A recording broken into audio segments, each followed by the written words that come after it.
Bonjour à tous, aujourd'hui on va présenter la stratégie nationale de la santé sexuelle et reproductive pour la période 2021-2030 pour faciliter la compréhension lors de la préparation au concours de recrutement master et examen d'attitude professionnelle.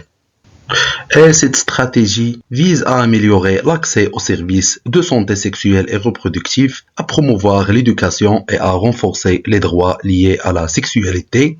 Elle s'inscrit dans un cadre de prévention des risques, de lutte contre les inégalités et d'autonomisation des individus, notamment des femmes et des jeunes.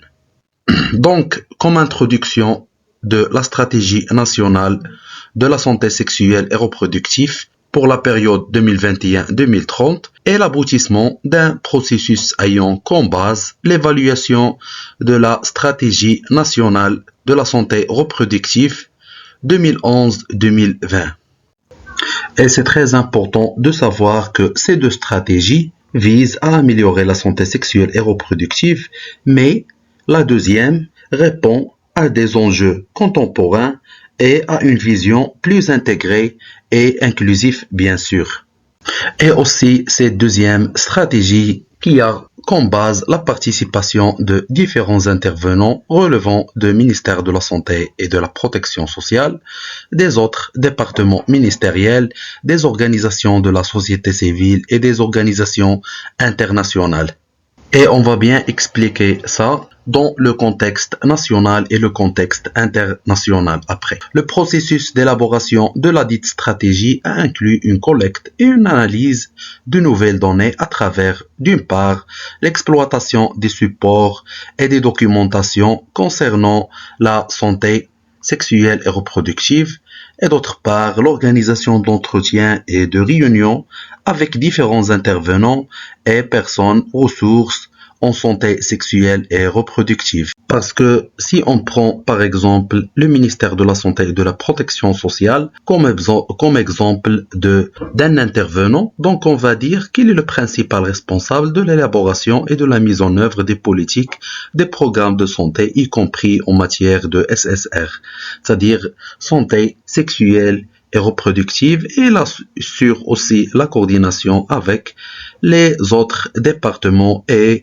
différents intervenants pour garantir la disponibilité et l'accès aux services de SSR. Donc la présente stratégie, en s'alignant sur les orientations internationales et nationales, traduit la volonté du pays avec l'appui de ses partenaires d'apporter une réponse aux besoins de la population, bien sûr.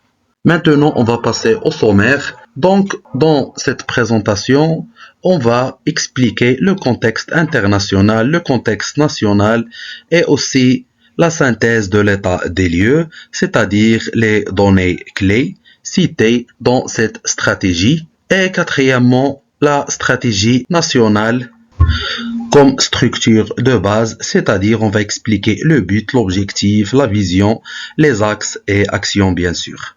Premièrement, le contexte international. C'est très important de savoir que ces partenaires-là, ils contribuent à l'élaboration de politiques, au renforcement des capacités des professionnels de santé et la mise en œuvre de programmes nationaux. Et on a beaucoup d'exemples. On ne va pas, bien sûr, citer tous les intervenants ou les partenaires internationaux, mais on va citer seulement 5 principaux intervenants. Premièrement, programme d'action de la conférence internationale sur la population et le développement tenue au Caire, à l'Égypte, et qui a marqué un tournant dans les discussions mondiales sur la population et le développement, bien sûr. Donc, les droits en matière de procréation reposent sur la reconnaissance du droit fondamental de tous les couples et des individus de décider librement et avec discernement du nombre de leurs enfants et de l'espacement de leur naissance et de disposer des informations nécessaires pour ce faire et du droit de tous à accéder à la meilleure santé en matière de sexualité et de reproduction, c'est-à-dire ce programme souligne l'importance de l'autonomisation pour la prise de décisions, bien sûr.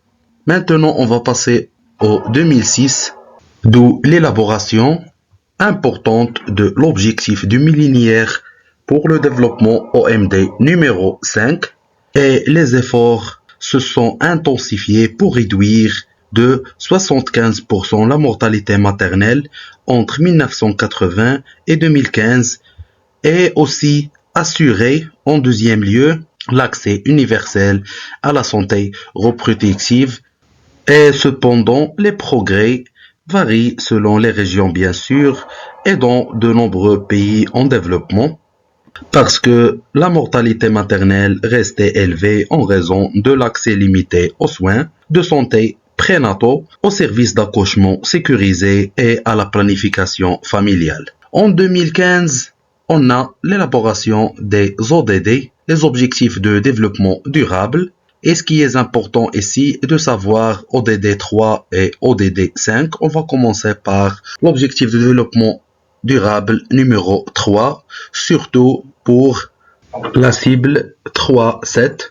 D'ici à 2030, assurer l'accès de tous à des services de soins de santé sexuelle et procréative. Et bien sûr, cela inclut la planification familiale, l'information et l'éducation, ainsi que l'intégration de la santé reproductive dans les stratégies et programmes nationaux. Bien sûr, cette cible est essentielle pour améliorer la santé maternelle, réduire la mortalité liée à l'accouchement et renforcer l'autonomisation des femmes en matière de choix reproductifs. Maintenant, on va passer au ODD 5, cible 5.6. Assurer l'accès de tous aux soins de santé sexuelle et procréative et faire en sorte que chacun puisse exercer ses droits en matière de procréation. Donc, cette cible a pour but de s'assurer que toutes les personnes puissent prendre des décisions éclairées concernant leur sexualité, la santé reproductive et de garantir l'accès à des informations et des soins de qualité bien sûr. Maintenant, on va passer à la stratégie mondiale pour la santé de la femme, de l'enfant et de l'adolescent 2016-2030. Elle vise à assurer l'accès universel aux services de soins de santé sexuelle et génétique, y compris la planification familiale et le respect des droits en la matière. Maintenant, on va passer au contexte national. Donc, dans le contexte national, on va commencer par la Constitution, bien sûr, adoptée et élaborée en 2011, qui stipule que le droit d'accès aux soins est importance accordée à la femme, c'est-à-dire de renforcer l'égalité entre les hommes et les femmes en matière de prise en charge sanitaire, bien sûr. Deuxièmement, la loi cadre numéro 3409 relative au système de santé et à l'offre de soins, remplacée bien sûr par la loi cadre numéro 0622 relative au système national de santé, maintenant, qui stipule que la responsabilité de l'État dans la réalisation des objectifs et des principes du système de la santé.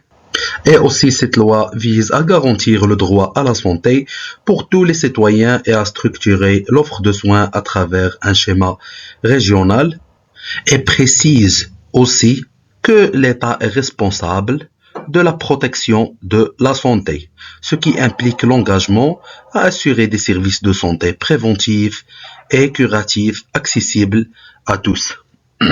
Maintenant, on va passer à la loi cadre 0921 relative à la protection sociale avec la généralisation de l'assurance maladie obligatoire en fin de 2022. Et cette loi cadre vise à réformer le système de la protection sociale au Maroc dans le cadre des autres orientations de Sa Majesté le Roi. Il a pour objectif principal de généraliser la couverture sociale à l'ensemble de la population, bien sûr, en particulier aux catégories vulnérables et aux familles à faible revenu. Maintenant, on va passer à la loi numéro 6500 instituant des principes de financement des services de santé dans le pays avec un taux de 16% pour la population qui bénéficie de la CMB, c'est-à-dire la couverture médicale de base en 2005, et actuellement 70% pour tous les régimes. Maintenant, on va passer aux différentes réformes lancées, par exemple, nouveau modèle de la régionalisation avancée et le développement du partenariat. Maintenant, on va expliquer l'évolution des composantes de la santé sexuelle et reproductive et on va commencer par PMPF, c'est-à-dire le Programme national de la planification familiale au Maroc qui a été lancé en 1966, marqué par une volonté d'améliorer la santé des mères et des enfants ainsi que le bien-être familial, aussi PNLS, en 1986, c'est-à-dire le Programme national de lutte contre le sida, la prévention bien sûr, dépistage et traitement, et aussi suivi et évaluation. Maintenant, on va passer au programme de surveillance de la grossesse et de l'accouchement, PSGA, qui a été mis en place en 1987 pour améliorer la santé maternelle en offrant des soins complets aux femmes enceintes avant, pendant et après l'accouchement. Et on a déjà parlé de la conférence internationale sur la population et le développement CIPD en 1994 à l'Égypte bien sûr. Maintenant, on va passer à la première stratégie nationale de la santé de la reproduction SNSR en 2011 et c'est qui se fonde pour ou sur une évaluation des politiques de santé précédentes et vise à intégrer la santé reproductive dans le système de santé national bien sûr. En 2015, la conférence internationale sur la population et le développement et aussi les ODD. En 2016, la stratégie mondiale pour la santé des femmes et des enfants et des adolescents 2016-2030 et en 2019, la déclaration de Nairobi sur la CIPD 25, c'est-à-dire la conférence internationale sur la population et le développement numéro maintenant 25 en évaluation en Nairobi et aussi on va passer à l'évaluation de la stratégie nationale de la santé reproductive 2011-2020 pour assurer l'élaboration de la deuxième stratégie nationale de la santé maintenant sexuelle et reproductive 2021-2030 bien sûr. Donc c'est ça l'évolution des composantes de la SSR dans le contexte national et le contexte international pour faciliter bien sûr la compréhension parce que c'est difficile d'apprendre les abréviations, mais avec ce schéma-là qui est plus attrayant visuellement parce que la visualisation aide à établir des associations mentales qui facilitent la mémorisation bien sûr.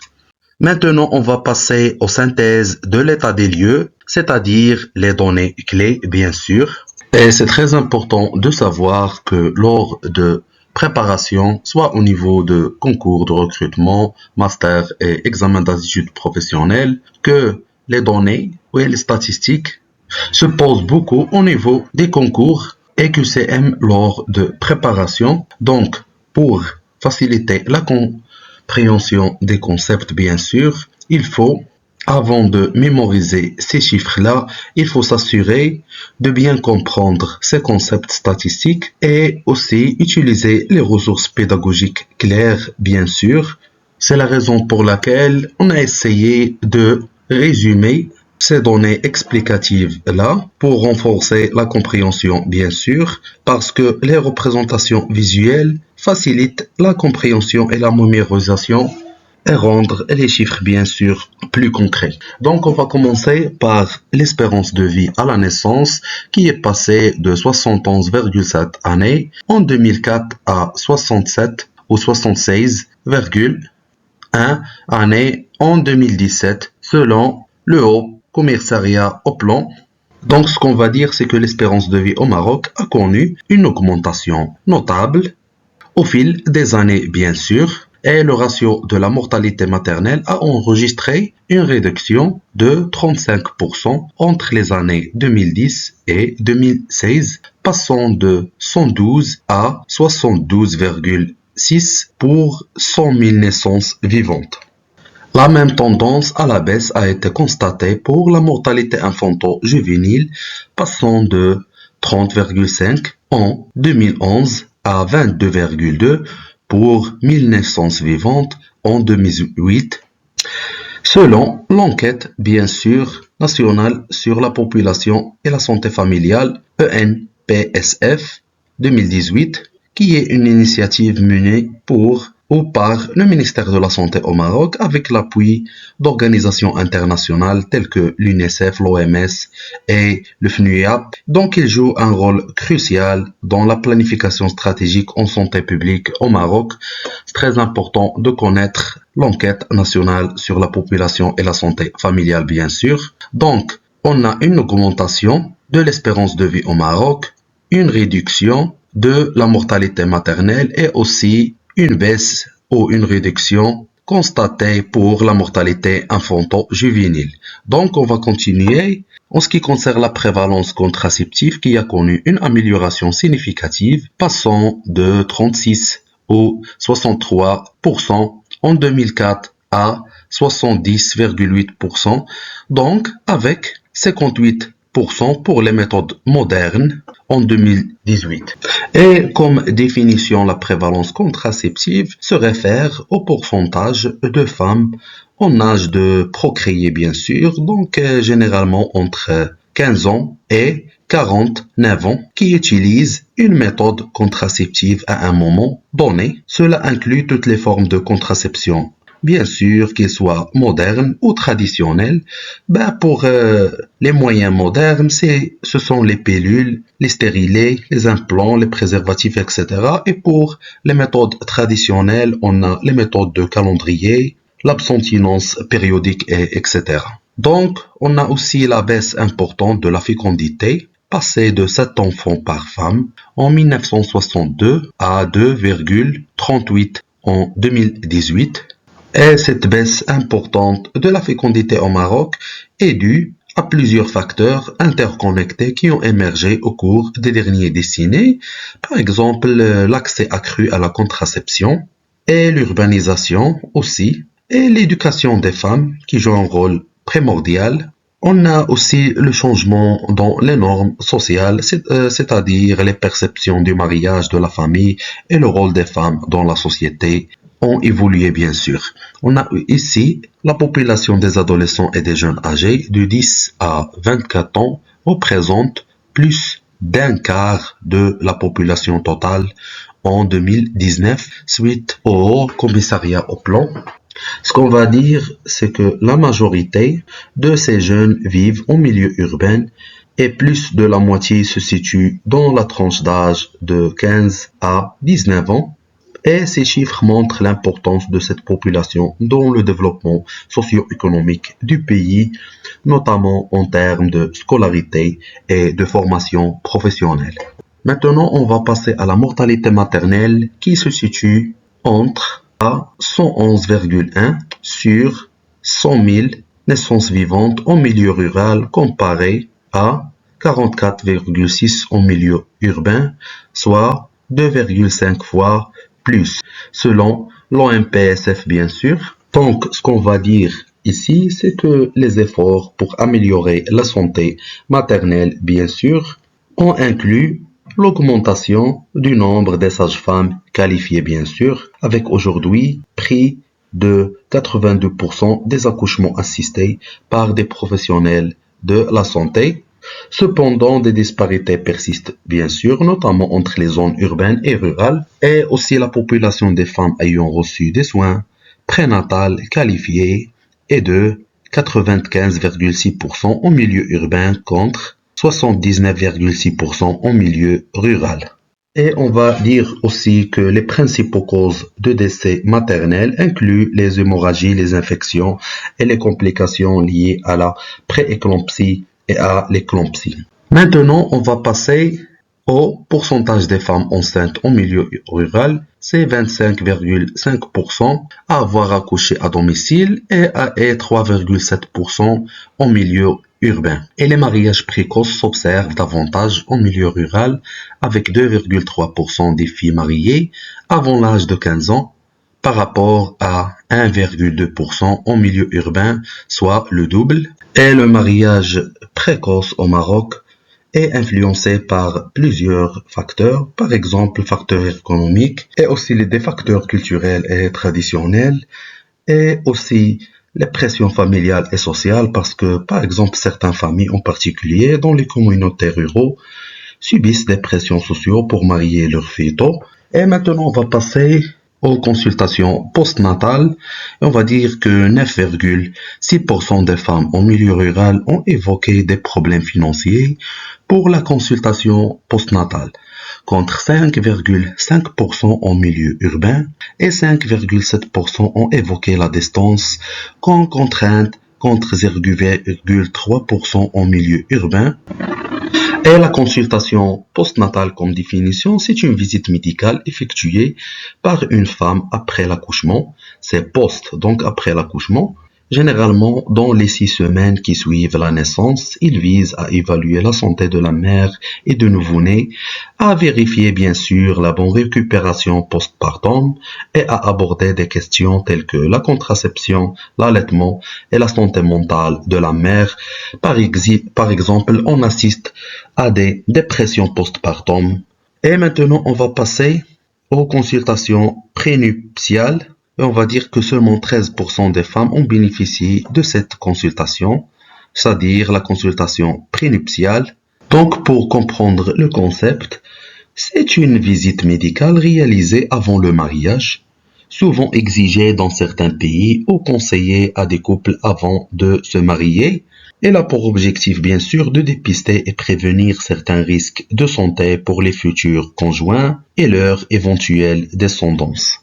On a aussi 7,8% des femmes de 15 à 49 ans souffrent d'infertilité, c'est-à-dire qu'ils souffrent d'incapacité à concevoir un enfant après 12 mois de rapports sexuels réguliers et non protégés. Et cette condition peut toucher aussi les hommes que les femmes et il peut être dû à divers facteurs bien sûr. En 2021, plus de 4 millions de femmes sont concernées par la ménopause. Et aussi plus de 7,6 millions de femmes, soit un pourcentage de 57,1% ont subi un acte de violence, tout contexte et toute forme confondue, durant les 12 derniers mois. Et aussi, par ailleurs, durant les années passées, les programmes relatifs à la santé sexuelle et reproductive se sont vus renforcés et c'est très important de citer ces 3 programmes ou plans ou lois qui vont renforcer bien sûr la SSR. Premièrement, l'intégration de la détection précoce des cancers du sein et du col de l'utérus, qui a permis la généralisation de la détection précoce du cancer du sein au niveau national et l'extension de la détection précoce du cancer du col de l'utérus au niveau d'environ 2/3 des provinces et préfectures. Donc, ce qu'on va dire ici, que le ministère de la Santé et de la Protection sociale a mis en place plusieurs initiatives pour améliorer le dépistage et la prise en charge des cancers, notamment ceux du sein et du col de l'utérus qui sont les plus fréquents chez les femmes au Maroc. Et dans le cadre du plan national de prévention et de contrôle du cancer, ce qui est un programme structuré qui a été instauré intégrant le dépistage précoce dans les soins de santé primaires. On a aussi le programme national de prise en charge des femmes et enfants victimes de violences, instauré en 2017 et institué bien sûr par le ministère de la Santé et de la Protection sociale en matière de lutte contre la violence à l'égard des femmes et des enfants. Et aussi, c'est très important de savoir la loi numéro 4714 de l'assistance médicale à la procréation. Donc, pour répondre aux besoins des couples ayant des problèmes de fertilité, le Maroc a entamé un processus d'amélioration de la prise en charge des couples dont l'adoption en 2019. Donc, cette loi permet d'accompagner les couples mariés souffrant d'infertilité diagnostiquée tout en intégrant des considérations éthiques juridiques et religieuses liées à ces pratiques médicales, bien sûr. Et maintenant, on va passer à la stratégie, c'est-à-dire le contenu de la stratégie en ce qui concerne les axes et actions, bien sûr. Mais premièrement, on va voir la vision de cette stratégie, son but, l'objectif, et aussi c'est très important de savoir les 5 principes directeurs et le cadre conceptuel de la stratégie nationale de la santé sexuelle et reproductive 2021-2030 et la population cible, les composantes retenues et les axes et actions. Donc, premièrement, la vision. La vision retenue pour cette stratégie est que tous les individus jouissent de leurs droits en santé sexuelle et reproductive et bénéficient d'un accès universel à des services intégrés et de qualité sans exclusion, ni discrimination, ni coercition. Donc, ce qu'on va dire, c'est que le Maroc, suite à cette vision-là, s'inscrit dans une vision globale visant à améliorer l'accès, la qualité et l'efficience des services de santé sexuelle et reproductive, bien sûr, pour tous les citoyens, en particulier les femmes et les jeunes, sans discrimination, bien sûr, et sans coercition et sans exclusion. Et pour le but de la stratégie, on va dire que le but de cette stratégie est de contribuer à l'amélioration de la santé sexuelle et reproductive de tous les individus durant le cycle de vie. Par la promotion de la sensibilisation et l'éducation sur la santé reproductive, et aussi les droits des femmes, la planification familiale et le comportement sexuel responsable en collaboration avec les acteurs de la société civile et les partenaires internationaux, bien sûr. Pour l'objectif, c'est de renforcer l'intégration de la SSR dans les politiques, dans les programmes et dans les services afin de répondre aux besoins de la population en santé sexuelle et reproductive, c'est-à-dire l'élaboration de l'approche multisectorielle qui va impliquer divers ministères, bien sûr, des organisations de la société civile et des partenaires internationaux et dont l'objectif ultime est de garantir des droits sexuels et reproductifs pour tous, tout en améliorant les indicateurs de santé maternelle et infantile. Maintenant, on va passer aux principes directeurs qui sont au nombre de 5. Donc, le respect des droits. Il s'agit du respect des droits de tout à accéder aux soins, aux services et aux informations en SSR répondant aux attentes de toutes les catégories de la population. C'est-à-dire assurer les droits humains dans ce domaine, et donc ces droits incluent droit à l'information, droit d'accès aux soins, droit à la confidentialité et au respect de la dignité, bien sûr, et droit à la prise de décision éclairée, et aussi protection contre les violences basées sur le genre, bien sûr.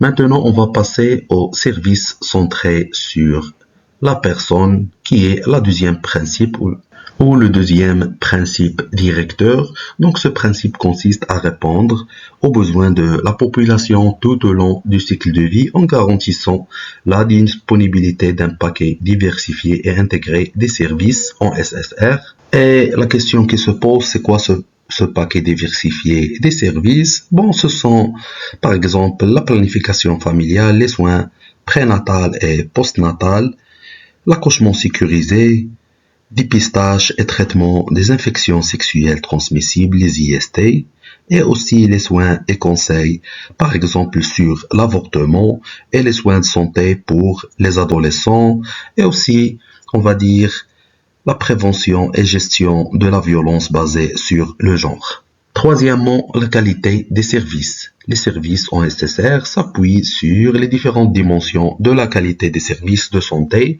tels que préconisés par l'OMS de la santé, des services continus et intégrés efficaces, efficience, équitables et répondant aux besoins de la population seront dispensés. Et c'est très important de savoir, c'est que plusieurs dimensions contribuent à cette qualité dans les services en SSR, par exemple l'accessibilité, les compétences des professionnels de santé, aussi la sécurité des soins et le respect de la confidentialité et des droits. Aussi disponibilité des services essentiels qu'on a déjà cités ici, et aussi l'approche centrée sur l'usager, et tout ça en respectant les droits humains bien sûr. Quatrièmement, le principe d'inclusion, c'est-à-dire la mise en place des services intégrés. OSSR dépasse le cadre du ministère de la Santé et de Protection sociale, bien sûr.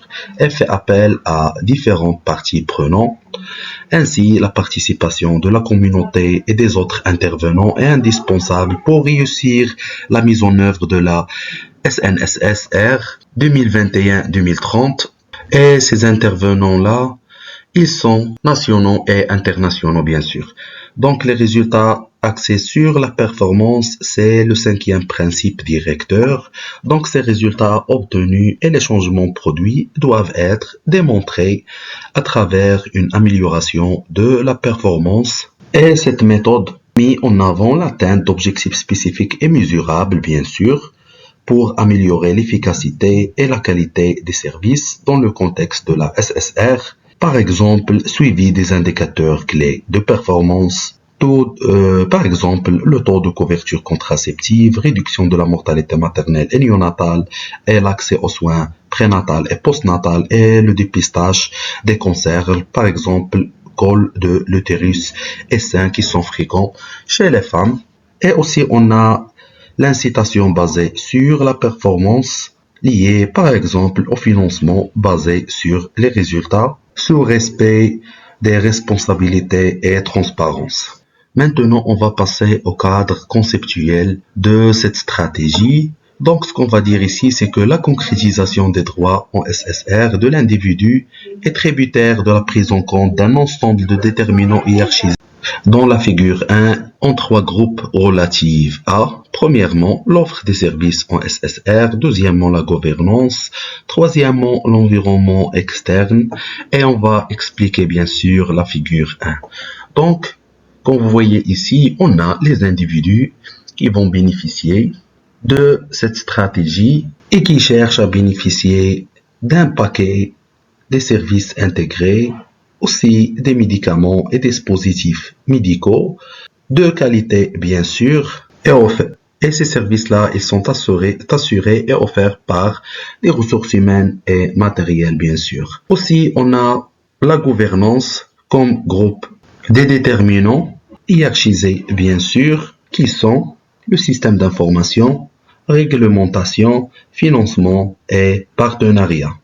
Troisièmement, l'environnement externe, c'est-à-dire le contexte économique, le contexte spécifique, le développement de la technologie, le contexte social et culturel, l'environnement naturel et le contexte démographique et le contexte bien sûr politique et institutionnel. Donc, c'est très important de comprendre l'approche holistique en santé sexuelle et reproductive, donc qui est une méthode qui prend en compte l'ensemble des dimensions de la santé d'une personne en intégrant des aspects qu'on a vus ici, soit physiques, psychologiques, socio-économiques et culturels, politiques, institutionnels, démographiques, etc. Donc, contrairement à une approche fragmentée qui vise à traiter l'individu dans sa globalité en considérant les différents facteurs qui influencent sa santé sexuelle et reproductive. Donc, pour la population cible, la SNSSR vise à répondre aux besoins des individus en santé sexuelle et reproductive durant le cycle de vie. Il cible, on a ici les femmes, et particulièrement les femmes mariées ou non, et quel que soit leur âge, les populations à besoins spécifiques, les personnes en situation d'handicap, et les hommes, les jeunes, les adolescents, les personnes âgées, les réfugiés et les migrants, la population carcérale et les populations clés, bien sûr. C'est-à-dire que toute la population est concernée par ce programme-là. Mais par exemple, on a des spécificités, surtout en SSR. Par exemple, les femmes en âge de procréer, principalement groupe cible de la stratégie, c'est-à-dire les femmes en âge de procréer 15 ans jusqu'à 49 ans. Aussi les jeunes et adolescents de 10 à 24 ans. Aussi les nourrissons et enfants, parce que les interventions liées à la santé maternelle visent indirectement les enfants, notamment à travers les soins postnatals et la vaccination pour réduire la mortalité néonatale et infantile, et les personnes vivant en zone rurale et défavorisées, et aussi les populations à besoins spécifiques et les personnes en situation de handicap. Maintenant, on va passer aux composantes retenues, c'est-à-dire les composantes qui sont au nombre de 9 et qui sont intégrées ou qui intègrent des prestations promotionnelles, préventives et curatives. Donc, premièrement, la planification familiale et la contraception, c'est-à-dire l'ensemble des pratiques qui permettent aux individus et aux couples de décider librement du nombre d'enfants qu'ils souhaitent avoir, du moment de leur naissance et de l'espacement des naissances. Cela se fait grâce à l'accès à des informations et à des services de contraception efficaces et sûrs. Deuxièmement, la protection de la santé maternelle et néonatale, c'est-à-dire les soins prénatals, périnatales, postnatales et post-abortum et du nouveau-né, c'est-à-dire des soins avant, pendant et après la naissance, et aussi en post-abortum, c'est-à-dire ce terme qui fait référence à la période qui suit un avortement. Donc, le post-abortum, c'est le terme qui fait référence à la période qui suit un avortement, qu'il soit spontané, fausse couche, ou provoqué interruption volontaire de grossesse. Et c'est très important de savoir que cette période concerne la prise en charge médicale, psychologique et sociale des personnes ayant subi un avortement afin de favoriser leur rétablissement et de prévenir les complications, bien sûr. Troisièmement, la lutte contre les infections sexuellement transmissibles, c'est-à-dire les IST, et aussi le sida. L'HIV, la détection précoce des cancers génitaux, notamment les cancers du sein et du col de l'utérus. Et je vais citer des exemples pour cette détection. Par exemple, pour le cancer du sein, on a la mammographie, l'auto-examen des seins, aussi l'échographie. Et pour la détection précoce du cancer de l'utérus, c'est le frottis cervico-vaginal ou le test de PAP. On a test HPV, c'est-à-dire le virus de papillome humain. Et c'est très important de faire ces détections-là parce qu'il améliore les taux de survie. La détection précoce permet de traiter les cancers à un stade plus précoce, ce qui améliore considérablement les chances de survie. Cinquièmement, la lutte contre la violence fondée sur le genre. Sixièmement, la prise en charge de l'infertilité du couple. Septièmement, le développement des soins et des services de préconception, y compris ceux de la prénuptialité. Et la prénuptialité, comme définition, désigne l'ensemble des pratiques, les rites et des obligations qui précèdent le mariage. Donc c'est avant le mariage. Cela inclut non seulement les aspects légaux et administratifs, mais aussi les dimensions culturelles, sociales et religieuses qui varient selon les traditions et les contextes géographiques bien sûr. Et aussi la périnuptialité vise à renforcer les fondations du mariage en aidant les couples à se séparer émotionnellement, socialement et légalement de la vie maritale. Et aussi il contribue à minimiser les conflits futurs et à promouvoir une relation harmonieuse. Donc c'est très important le développement des soins et des services de préconception, y compris ceux de la prénuptialité. Huitièmement, l'éducation à la santé sexuelle et reproductive durant le cycle de la vie. L'éducation à travers, par exemple, la sensibilisation et l'explication des démarches, aussi l'IEC, information, communication, éducation. Neuvièmement, la prise en charge des problèmes liés à la ménopause, qui est une phase naturelle de la vie d'une femme marquant la fin de ses cycles menstruels et de sa capacité reproductive, habituellement entre 45 ans et 55 ans. Maintenant, on va passer aux axes stratégiques qui sont au nombre de 5. Axe 1, renforcement de l'engagement politique pour un environnement favorable à la SSR. Axe 2, amélioration de la gouvernance en SSR Axe 3, amélioration de l'offre de services en faveur de l'intégration en SSR selon la population cible et les niveaux de l'offre de soins. Quatrièmement, l'adaptation du système de suivi, évaluation et renforcement de la genèse de l'évidence et des données probantes en matière de la santé sexuelle et reproductive en tenant compte du genre et des droits humains. Cinquièmement, la promotion de la communication autour de la SSR. Donc, on a ici 5 axes qui se diffèrent selon les approches de prise en charge et gestion des services offerts aux populations cibles, bien sûr. Maintenant, on va commencer par l'axe 1, c'est-à-dire le renforcement de l'engagement politique pour un environnement favorable à la SSR.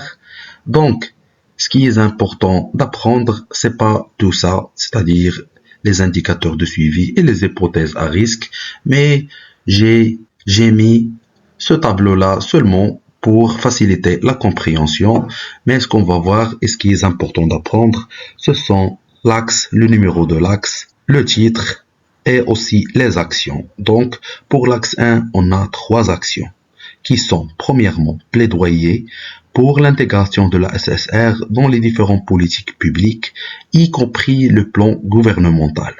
Donc c'est très important, l'intégration de la santé sexuelle et reproductive dans les politiques gouvernementales, bien sûr, lors de l'élaboration des lois, des projets de loi et aussi le financement. Deuxièmement, ou action 2, renforcement de l'arsenal juridique en SSR. Troisièmement, renforcement du financement en faveur de l'intégration en SSR. Et pour chaque action, on a des mesures spécifiques. Par exemple, pour le renforcement du financement en faveur de l'intégration en SSR, on a 3 mesures, mesure 10, 11, 12. Par exemple, mesure 12, intégrer tous les services de la SSR dans le panier couvert par l'assurance maladie. Et on ne va pas citer toutes les mesures pour éviter la saturation et la charge pour ne pas nuire la compréhension. Deuxièmement, l'axe stratégique 2, amélioration de la gouvernance en SSR. On a aussi 3 actions qui sont la mise en place d'une cartographie des parties prenantes en SSR, la mise en place des instances de gouvernance et le renforcement du partenariat dans le domaine de la SSR.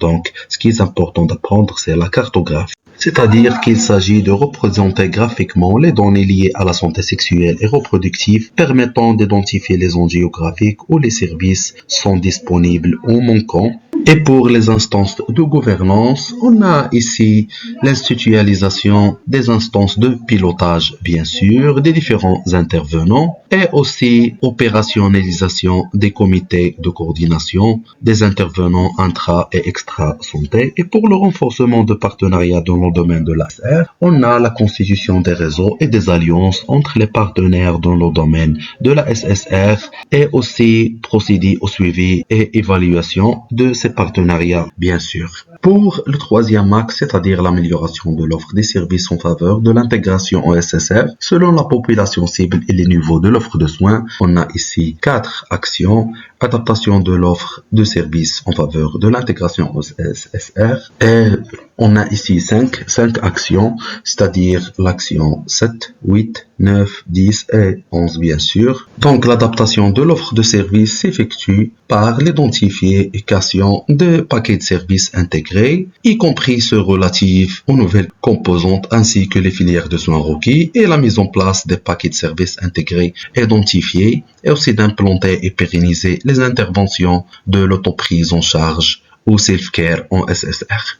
On a aussi le renforcement de la disponibilité du plateau médico-technique, des médicaments et des dispositifs médicaux, de la logistique en faveur de l'intégration des services en SSR, par exemple avec l'identification et la réponse aux besoins en équipement médico-technique, médicaments, dispositifs médicaux et logistique pour des services intégrés.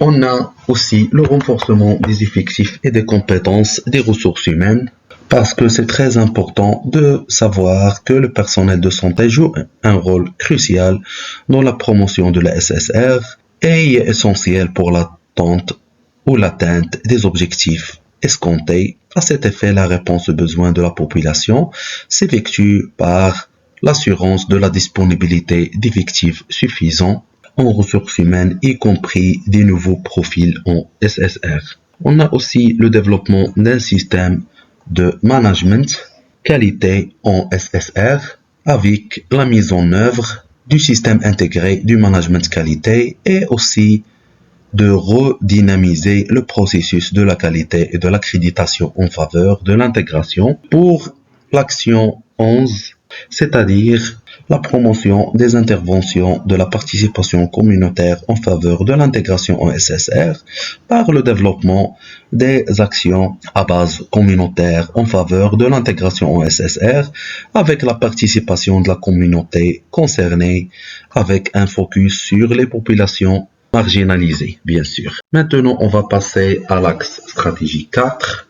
Avec le renforcement du système d'information dans une optique d'intégration en SSR, c'est-à-dire l'action 12. On a ici l'action 13, digitalisation du système d'information en faveur de l'intégration en SSR. 14, l'implantation d'un système de supervision intégré en matière de la SSR. Aussi le renforcement de la genèse, de l'évidence et des données probantes en matière de la SSR tenant compte du genre et des droits humains, par exemple par l'établissement d'un état des lieux sur l'existence en matière d'études, recherche et enquête, aussi le développement et la mise en œuvre d'un programme de recherche multidisciplinaire et opérationnel, aussi l'intégration des composantes de la SSR dans les enquêtes nationales et documenter et partager les expériences innovantes et les bonnes pratiques du ministère de la Santé et de la Protection sociale. Dernièrement, l'évaluation de la stratégie en général pour adapter les interventions si nécessaire à un moment précis, par exemple avec la réalisation d'une première évaluation à mi-parcours et une seconde à la fin de sa mise en œuvre. L'axe stratégique 5, c'est l'élaboration des plans de communication autour de la SSR et c'est ça la mesure ou l'action 17 de l'axe stratégique 5 et afin d'harmoniser les efforts des différentes parties prenantes, il est nécessaire d'identifier bien sûr les besoins et attentes afin de développer des plans de communication pour la promotion. On a l'action 18, c'est la dernière action parce qu'on a 5 axes et 18 actions et aussi 58 mesures, mais c'est très important de savoir seulement les actions qui sont au nombre de 18 et aussi les axes stratégiques qui sont au nombre de 5. Donc, pour l'action 18, la mise en œuvre est suivie des plans de communication développés avec l'élaboration des supports de communication adaptés aux besoins des différentes parties prenantes, y compris les populations cibles, aussi la diffusion des supports élaborés à travers des canaux adaptés aux différentes parties prenantes et aussi de suivre la mise en œuvre des plans de communication. Donc, on est arrivé à la fin de la vidéo de cette présentation. Merci beaucoup pour l'écoute active. N'oubliez pas de s'abonner à la chaîne pour recevoir les nouveautés et aussi pour mieux faciliter la compréhension, n'hésitez pas de déposer des questions sur les commentaires de cette vidéo et merci beaucoup.